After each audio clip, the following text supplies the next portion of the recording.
မက်ပေတာသည်စကိုင်းဆောင်တွင်ကပြပြီးနောက်တစ်နေ့တွင်ရန်ကုန်အိမ်မှခေတ္တနာရသည်မက်ပေတာအဖို့ကိုကျော်စိန်ထင်သလိုပင်ထိုညကခဲ့ရသည်မှာသူအလွန်ပင်ပန်း၏နံနက်ချစ်သူ၏ဆေးဆက်ကြောင်းသတင်းကိုသတင်းစာတွင်ဖတ်ပြီးညတွင်သူသည်ပျော်ရွှင်စွာကရ၏သူရင်ထဲတွင်ကရင်မသိရှာကြလေခြင်းဟုဖြစ်မိသော်လည်းသူသည်အခစားကကြည်သည်ပင်ဖြစ်၏သူဝတ်တရားကုန်အောင်မီးရောင်အောက်တွင်ဖြက်လက်ရွှင်လန်းစွာကခဲ့ရတော့လဲသူစိတ်ထဲတွင်မူခလုံးနှိပ်လိုက်သောအယုတ်တစ်ခုလှုပ်ရှားနည်းမျိုးနှင့်လှုပ်ရှားခဲ့ခြင်းဖြစ်၏နောက်နေ့တွင်မမျှော်လင့်ဘဲဦးတာလကမာရွတ်အိမ်သို့ပေါက်လာ၏အမေကသူ့အိတ်ခန်းသို့ဝင်လာ၍ပြောချိန်တွင်မက်ပေတာသည်အံ့အားသင့်နေသည်အမေငချောက်လေးရေနွေးလေးသွားလှုပ်လိုက်အောင်မယ်သမီးထွက်ပြီးစကားပြောအောင်မက်ပေတာသည်အိမ်ရှိဘက်သို့ထွက်လာ၏ဦးတာလသည်ခေါင်းရင်းဘက်ကလထိုင်တွင်ထိုင်ရာမှမက်ပေတာကိုပြုံး၍ကြို၏သူဝတ်ထားသောပန်းရောင်နှင့်အနက်ရော၍ကွတ်ထားသည့်စိတ်ခွန်လုံးကြီးမှာဦးတာလမျက်နှာပြုံးသလိုတောက်ပပလှနေပေသည်နေကောင်းရလားမက်ပေတာမက်ပေတာသည်ခေါင်းညှိမ့်ပြကာညာဘက်ဘေးရှိကလထိုင်တွင်ဝင်ထိုင်လိုက်၏ဦးလေးလည်းကိစ္စတစ်ခုအရေးတကြီးပေါ်လာလို့ရန်ကုန်ဆင်းလာတာမောင်ရွှေပြောအိမ်မှာတဲတယ်သူတော့သိပြီးပြီဦးလေးပေးလိုက်တဲ့အစီအစဉ်ရဆိုရန်ကုန်မှာကပြီးမြောက်ပိုင်းတိုင်းကခေါ်ထားတော့လာရှိုးကူရလိမ့်မယ်လာရှိုးပြီးရင်တောင်ကြီးသွားဖို့ပဲအဲ့ဒါတောင်ကြီးအစီအစဉ်ကိုဦးလေးဖြတ်လိုက်ပြီးစရံလျော်လိုက်တယ်ဟုတ်ကဲ့ဘာဖြစ်လို့လဲဆိုတော့တပို့တွဲမှာဥပဒါသမီးမင်္ဂလာဆောင်မယ်မက်ပေတာသည်ခေါင်းငုံနေလိုက်၏ရန်ကုန်ကအရေးပိုင်သားနဲ့တော်တော်ကိုခန်းခန်းနားနားဆောင်မှဆိုတော့မက်ပေတာကိုငှားတယ်ဦးလေးအနေနဲ့ဥပဒါဟာကျေးဇူးမကင်းဘူးဒါကြောင့်အားလုံးအစီအစဉ်တွေဖြတ်ပြီးတပို့ရဲလာဆန်း10 ရက်ပေတာကဖို့လက်ခံလိုက်တယ်မက်ပေတာသည်စိတ်တင်း၍နားထောင်နေ၏ဦးတာလအဖို့ငိမ့်ပိုင်ရှင်အနေနှင့်ပွဲလက်ခံခြင်းဖြတ်သိမ်းခြင်းတို့မှာသူ၏ငွေရေးကြေးရေးလုပ်ငန်းသာတည်းထိုအရေးခင်းတွင်မက်ပေတာ၏ခံစားချက်ကလိုခြင်းမကလိုခြင်းတို့မှာထည့်တွက်စရာမလိုပေမက်ပေတာသည်ဘာကိုဆက်ပြောရမှန်းမသိဦးတာလကိုကြည့်လိုက်ဦးတာလနောက်မှပတင်းအပြင်ကိုကြည့်လိုက်နှင့်စကားပြောဖို့ကြိုးစားနေရပေသည်ဘယ်လိုအဖြစ်ပေနည်းဦးတာလသည်သူနှင့်ကိုစောထွန်းတို့အဖြစ်ကိုမသိ၍ပင်လောသိလျက်နှင့်ပင်ကခိုင်းခြင်းလောဦးတာလထံမှတဆင့်ကိုစောထွန်းစပေးနေခြင်းများသည်အငိမ့်ပိုင်ရှင်တယောက်အနေနှင့်မင်းသမီးများအဖို့လုပ်ပေးရသောလုပ်ငန်းဖြစ်၍ဘာမျှမထူးခြားဟုယူဆပင်နေလေသလားဓနအင်အားသည်သာလျှင်ပထမဖြစ်နေသောခေတ်ဝဲမက်ပေတာအချစ်ပွဲရှုံးရခြင်းမှအဆန်းမဟုတ်ဟုမက်ပေတာကစိတ်ကိုတညလုံးကြိုးစားဖြေခဲ့ပါ၏သို့သောယခုထပ်မံ၍ထိုချစ်သူ၏လက်ထပ်ပွဲတွင်မက်ပေတာသည်သီချင်းဆို၍ပျော်ရွှင်စွာထပ်မံကပြရအောင်မည်ဆိုသောအခါထိုအဖြစ်မှာမက်ပေတာကိုကိုစောထွန်းတို့မိသားစုကတမင်ဝိုင်းဝန်းနှိပ်စက်ကြခြင်းများပေလားအမေကလည်းစားတောက်စရာများကိုဖွယ်ဖွယ်ရရလောက်ခါစပွဲတွင်လာချ၏ဘာအရေးကြီးလို့လဲမောင်တာလှမက်ပေတာကအမေနှင့်ဦးတာလှပြောကြသည်ကိုမကြားသလိုငိုင်နေ၏ဦးတာလှကလည်းဥပဒါသမီးခင်မမနှင့်ဝင်တော့မင်းကိုစောထွန်းမင်္ဂလာဆောင်အကြောင်းကိုပင်ထပ်မံအကျယ်ချဲ့ပြောပြန်သည်အော်နေပိုင်ဝင်တော့မောင်စောထွန်းဆိုတာအရင်မောင်တာလှတို့အိမ်မှာအတော်တို့တဲတုန်းကလာတဲ့တငယ်ချင်းနဲ့ဟုတ်ပါတယ်အမေကလည်းမသိတတ်လေချင်းထိုနောက်ကြောင်းကိုဘာဖြစ်၍များထပ်မံပြောဆိုပြန်သနည်းကျမဒီပွဲမှာမကလို့မဖြစ်ဘူးလားဦးလေးသူသည်ဦးတာလှမျက်နှာကိုမကြည့်ပဲမေး၏ဘယ်ဖြစ်မလဲကွယ်တို့ဥပဒါကိုလွန်ဆန်ပြီးဘာမှမလုပ်ရဲဘူးပြီးတော့လဲပွဲကြီးလန်းကြီးပဲမက်ပေတာအရာရှိဆုံးတဲ့ပွဲပဲအော်မင်းပေါင်းဆောင်ဖြော်ပြဖို့မက်ပေတာကရမှာပေါ့ဦးလေးသူတို့သားနဲ့သူတို့သမီးလည်းဒီပွဲအလယ်မှာပါလာမှာပေါ့မက်ပေတာကခန့်ငေါ့ငေါ့လေးတန်နှင့်ဘာမျှမထိကြိုက်သလိုအားတင်း၍ပြောလိုက်၏အမေရောဦးတာလှပါသူ့လေတံကိုအဆန်းဟုထင်လေသလားမသိ သူ့မျက်နှာကိုတစ်ပြိုင်နက်လှမ်းကြည့်ကြ၏မက်ပေတာကချင်းချင်းမကချင်းချင်းမက်ပေတာရဲ့ဆန္ဒဆိုတာဦးလေးဖို့ထက်တွက်ဖို့လည်းမလိုပါဘူးလေမက်ပေတာကရမှာပေါ့မက်ပေတာသည်တစ်ခါဘူးမျှယခုလိုမပြောခဲ့ဦးတာလှတွင်နာမည်ကြီးလာသမျှမင်းသမီးများအားထိမ့်သိမ်းခဲ့ရာတွင်နောက်ပိုင်းအောက်ခြေလွတ်သွားကြ၍အခက်အခဲအမြဲတွေ့ခဲ့ရ၏မက်ပေတာကမူဘယ်တုန်းကမှမပင်သူ့ကိုစကားမပြောခဲ့ပေယခုမက်ပေတာစကားလုံးများမှာဦးတာလှအတွက်အလွန်ဆန်း၍နေပေသည်သို့သောမက်ပေတာတွင်ပြင်သည်အလွန်ပင်ပန်းနွမ်းနယ်ဟန်နှင့်ပြော၍ဦးတာလှသည်မက်ပေတာကိုဘယ်လိုမှအထင်မမှားမိပေမက်ပေတာသည်အမေနှင့်ဦးတာလှစကားပြောနေသည်ကိုဆက်နားမထောင်တော့ပေသူတို့အပါမှအသာခွာလာခဲ့၏ကုတင်ပေါ်တွင်ပြန်၍လှဲလိုက်သည်သူ၏အငိမ့်ကိုဥပတာကပင်ငှားအောင်တော့ဤနေရာတွင်မောင်သည်လူစိတ်တော့အနည်းငယ်ရှိဖို့သင့်၏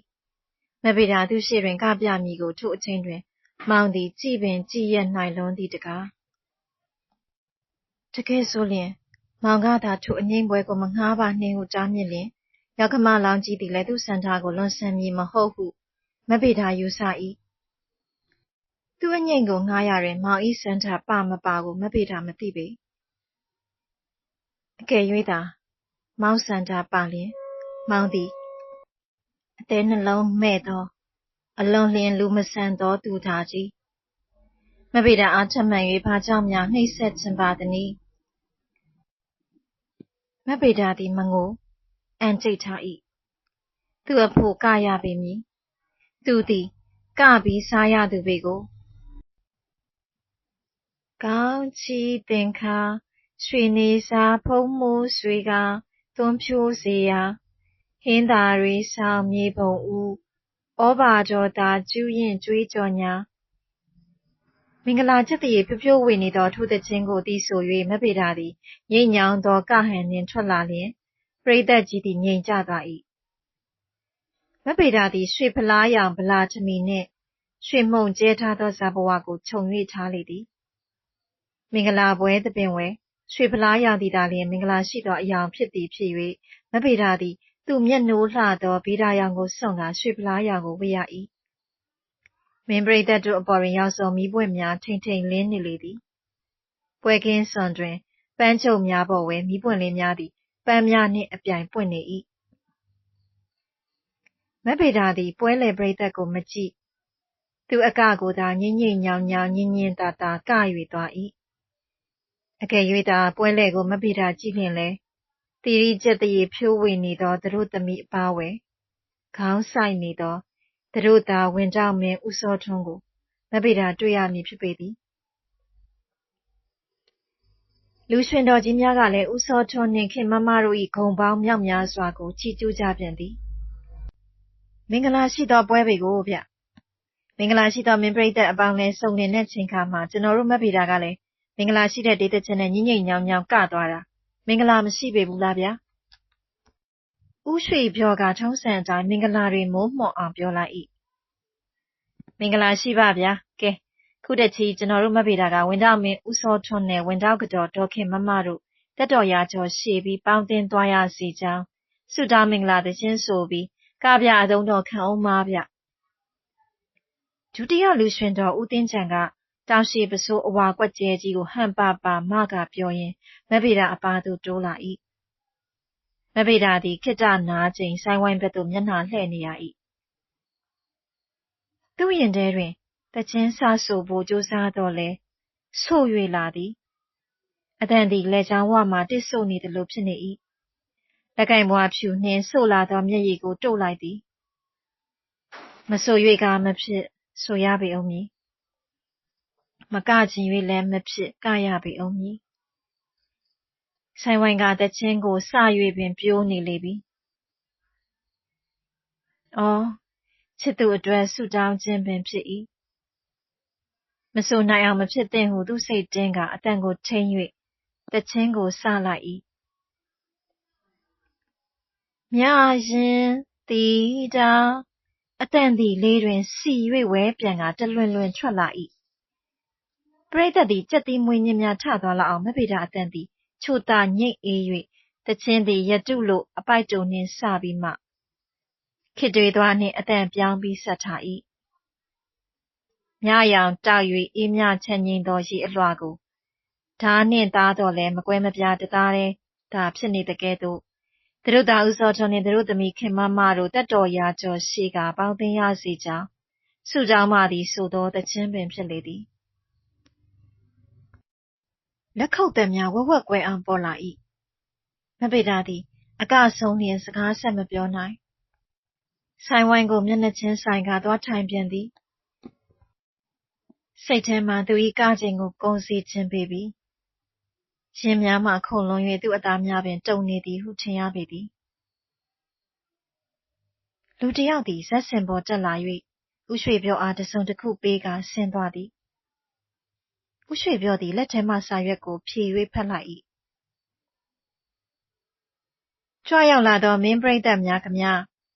တထေးကြီးဥပဒါသမီးဒေါခင်မမကမဗေဒါကိုအကအဆိုကောင်းလွန်းလို့စိန်လက်ဆွတ်တကွင်းဆုရှာလိုက်ပါတယ်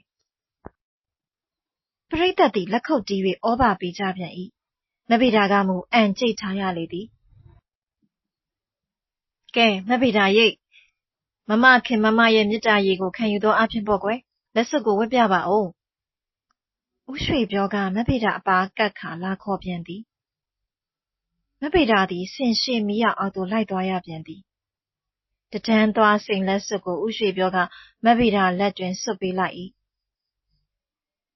ယခုအချိန်တွင်မူမဗေဒါ၏မျက်ရည်စက်များသည်လက်စွပ်ပေါ်သို့ကျ၍သွားလေသည်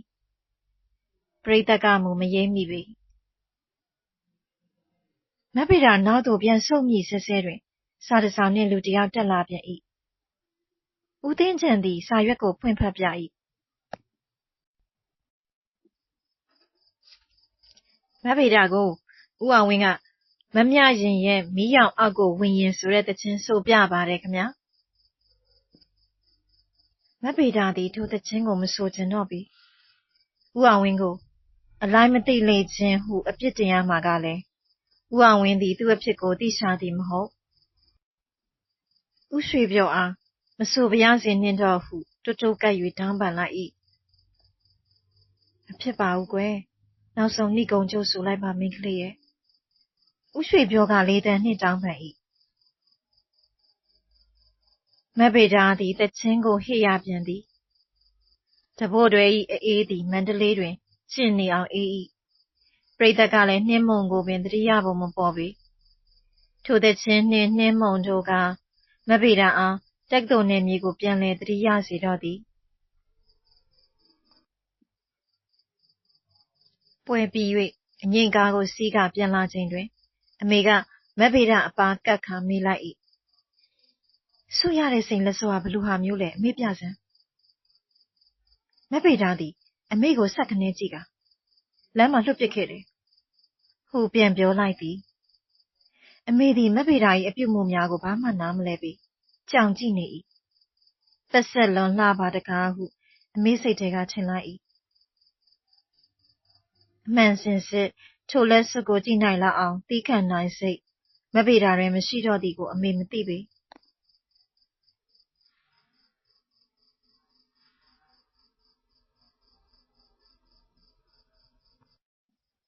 ဆောင်းဤပန်းများလဲပွင့်ဖက်များကြွေကြလေပြီ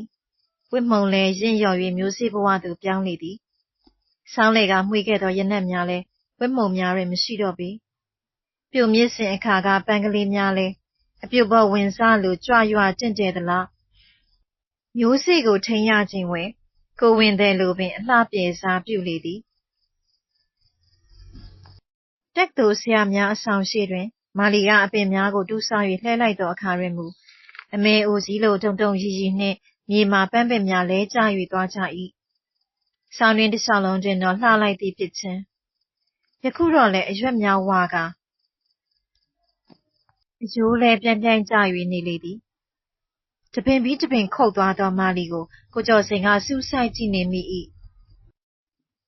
ဒီနေရာမှာဘာဆိုင်မလို့လဲမာလီသည်ကိုကျော်စိန်မေကွန်းကြောင့်အလုပ်ကိုခေတ္တနားလိုက်၏နွေရာသီအတွက်နေကြအသီးတွေဆိုင်မလို့မာလီသည်လုံမြဲဆက်၍လှုပ်သွား၏ ဆရာများနေသောကျောင်းဆောင်တွင်အားလုံးလူလူနွေရာသီကျောင်းပိတ်ရက်နားရန်ခြာနေသို့ပြန်ကုန်ကြလေသည်ကိုကျော်စိန်တယောက်ထဲသာနေရ၏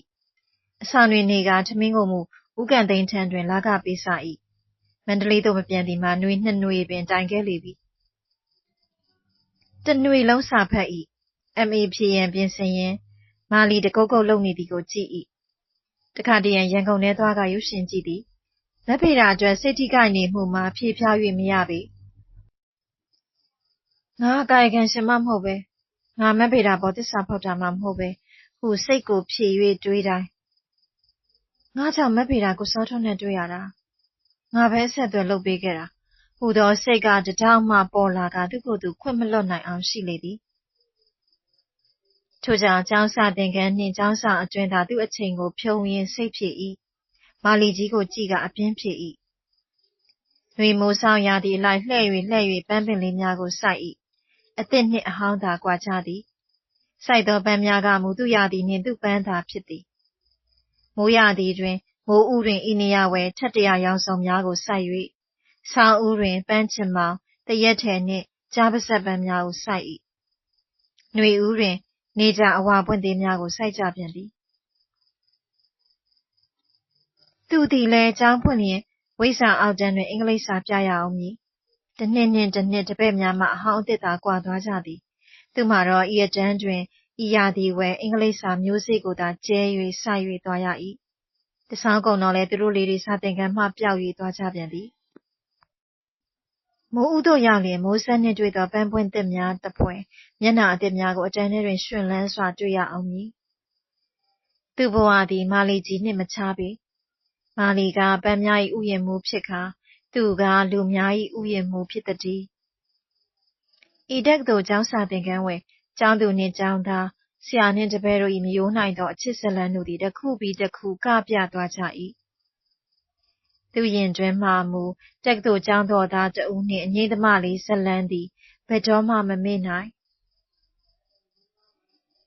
အင်္ဂလိပ်စာစီစာကုန်းစာအုပ်များပြန်ပေး၍ကျောင်းသားများအားအင်္ဂလိပ်စာအမှားများကိုနည်းပြသင်တန်းပေးချိန်အချိန်ပိုနေလျင်သူသည်စိတ်ဓာတ်အကြောင်းကိုကျောင်းသားများနှင့်ဆွေးနွေး၏ဂတိသစ္စာဆိုသောတရားကိုကျောင်းသားတိုင်းထိန်းသိမ်းနိုင်ဖို့ရာမှာကိုကျင့်တရားသည်သာတစ်ခုတည်းသောနည်းလမ်းဖြစ်သည်ကိုသာသူခဏခဏပြော၍နေလေသည်အောက်တိုဘာကျောင်းမပိတ်ခင်မိုးသည်းနေသောနေ့တစ်နေ့ဖြစ်လေသည်ဆရာကျော်စိန်သည်စာသင်တန်းအချိန်ကုန်၍အဆောင်သို့လမ်းလျှောက်ပြန်လာခဲ့၏သူ့အခန်းတွင်မမျှော်လင့်ဘဲဦးတာလှကိုတွေ့ရသည်သူသည်အခန်းတကားကိုဖွင့်၍ဦးတာလှအားအခန်းထဲတွင်နေရာပေးသည်ဆရာကျော်စိန်တက္ကသိုလ်မှာရှိနေတဲ့သာသိတာဘယ်နေရာမှမသိဘူးဦးတာလှကစ၍စကားပြော၏ဘယ်လိုလုပ်ပြီးဒီရောက်လာလဲမန္တလေးအိမ်ဝင်မေးခဲ့တယ်ခမားမေကလည်းຫນွေကျောင်းပိတ်ပြန်မလာလို့တဲ့ဟုတ်တယ်ကျွန်တော်လည်းစာကြည့်ချင်တာနဲ့မပြန်တာပဲပျောက်ချက်သားကောင်းနေလိုက်တာကျုပ်လည်းရန်ကုန်ဆင်းလာရင်ခမားတွေ့ချင်တာနဲ့ဥက္ကဋ္ဌသိန်းဝင်မေးတော့သူကဆက်ဆက်မြဲမြဲလိုက်ပို့တာပဲဘာလာလောက်တာလဲကိုကျော်စိန်ကစစ်လိပ်ဘူးကိုရှေ့ချပေးရင်မေးလိုက်၏လာတာမက်ဗေဒာစီလာတာအခုပြီးခဲ့တဲ့ຫນွေကမက်ဗေဒာစာချုပ်3နှစ်ပြည့်သွားပြီခုမိုးထင်းတော့ထုံးစံတိုင်းနားတာပေါ့ဒါမဲ့ကျုပ်ကသတင်းချုပ်ရင်ပြန်ကဖို့နောက်ထပ်စကားစတော့မက်ဗေဒာမကချင်တော့ဘူးတဲ့ကိုကျော်စိန်သည်ကတင်ပေါ်ထိုင်ရာမှတက်ပြင်းရှူလိုက်၏သူတို့ကျွေးလဲကြေသွားပြီကမာရွတ်အိမ်လေးလည်းပိုင်သွားပြီကျုပ်သဘောကတော့သူလည်းအရွယ်ရှိတယ်သူပရိသတ်ကလည်းတောင်းတဆဲဆဲတပင်ရုပ်ဆောင်မှဆိုမက်ဖေတာမကတော့ဘူးဆိုတဲ့သတင်းကိုတော်တော်အသားပေးရေးနေတယ်ဒီချိန်မှသူနားပြစ်လိုက်တာမသိသေးဘူးထင်တာပဲကိုကျော်စိန်သည်ခေါင်းတညိမ့်ညိမ့်လုံနေလေသည်သူကတော့တပင်ရုပ်ဆောင်ရောမက်ဖေတာသတင်းကိုရောတမင်မကြားရက်၍အဆက်ဖြတ်ထားသည်မှကြာခဲ့ပြီဖြစ်၏မနေ့ကပဲသူ့အိမ်သွားခဲ့သေးတယ်သူ့အမေကလည်းတိုက်တွန်းတာပဲခက်တာသူကမကချင်နေတာကိုကျော်စိန်သည်ဦးတာလှကိုငေးကြည့်နေ၏မက်ဖေတာမကချင်တော့သည့်အဖြစ်ကိုကိုကျော်စိန်ရိပ်စားမိတော့လဲဦးတာလှကရိပ်မိမည်မထင်ပေမက်ဖေတာကိုပြန်ကဖို့တိုက်တွန်းတဲ့အထဲတော့ကျွန်တော်မပါချင်ဘူးဗျာသူကတာမကြည့်ချင်လို့တော့မဟုတ်ဘူးကျွန်တော်မကြည့်ရလို့ပဲဦးတာလှကသူ့ကိုမျက်လုံးပြူးကြီးနှင့်စိုက်ကြည့်ပြန်သည် အေးပေါ့လေကျုပ်ဖို့ကတော့ကြိုးစားထိုက်တော့ရမှာပဲကျုပ်ဖို့လည်းကောင်းသူ့ဖို့လည်းပရိသတ်ကမပိတာဟာအသေးချော်ဖြစ်နေတာကိုထပ်ပြီးစဉ်းစားပါအောင်ကွယ်လို့အချိန်ပေးခဲ့တယ်ဒါနဲ့မက်ပိတာကိစ္စတော့ဒါပဲဆရာမေရမှားလိုက်တယ်ခုအောက်တိုဘာကျောင်းပြည့်ခဏပြန်ခဲ့ပါအောင်တဲ့ကိစ္စရှိလို့တဲ့ဒီစကားပြောဖို့လာတာဒီစကားမရောက်ဘူးကျွန်တော်လည်းမမေကိုခဏတွေ့ဖို့တော့ပြန်အောင်မလို့ပဲမက်ပိတာကိုပရိသတ်ဘာလို့ဒီလောက်ဆွဲလဲဥတာလှအညစ်မင်းသမီးထဲမှာသူ့ထက်ချောတာတွေပြည့်လို့ကိုကျော်စိန်သည်အထူးဆန်းထိုမေကုန်းကိုမေးလိုက်၏ဥတာလှကမူခက်အေးအေးအမူအရာနှင့်ဖြစ်၏မက်ပိတာမှာမာနမရှိလို့ပဲအနုပညာသမားတွေဟာနာမည်ကြီးလာရင်များသောအားဖြင့်မာနတက်တယ်တို့ကိုမိပြီးအငိမ့်ထောင်သူတွေဇက်ပိုင်ရှင်တွေချမ်းသာရတာဆိုပြီးကိုပိုင်တဲ့အပိုင်းကနေအကျက်ကင်ကျင်ကြတယ်မက်ပိတာမှာအဲ့ဒီစိတ်မရှိဘူးကိုကျော်စိန်သည်လေးလေးဆဆနားထောင်၏သူ့ပညာကိုတန်ဖိုးထားတဲ့အနေနဲ့အလုပ်ပေါ်မှာလည်းကတိတည်တယ်တခြားမင်းသမီးတွေကြုတ်ထိန်လာခဲ့တာပဲငွေများများပို့ရရင်ပထမကတိကိုဖျက်သွားတာတို့ငါ့ကိုအောက်ကျရမယ်ဆိုပြီးကကန်ဒီမှာဖင်နာကောင်းကြိုက်တမင်လုပ်တဲ့လူတွေရှိတယ်သူတို့ယောဂတကယ်ဖြစ်လို့ဆိုရင်တော့ဇွတ်ကခိုင်းတဲ့ကျုပ်တို့ရဲ့ဆိုးပေါ့ကျုပ်သဘောကတော့အနုပညာလောကမှာငွေရှင်တဲ့အနုပညာသမားတွေဟာကျွန်းကားမိကိုင်းကျုံမိပဲ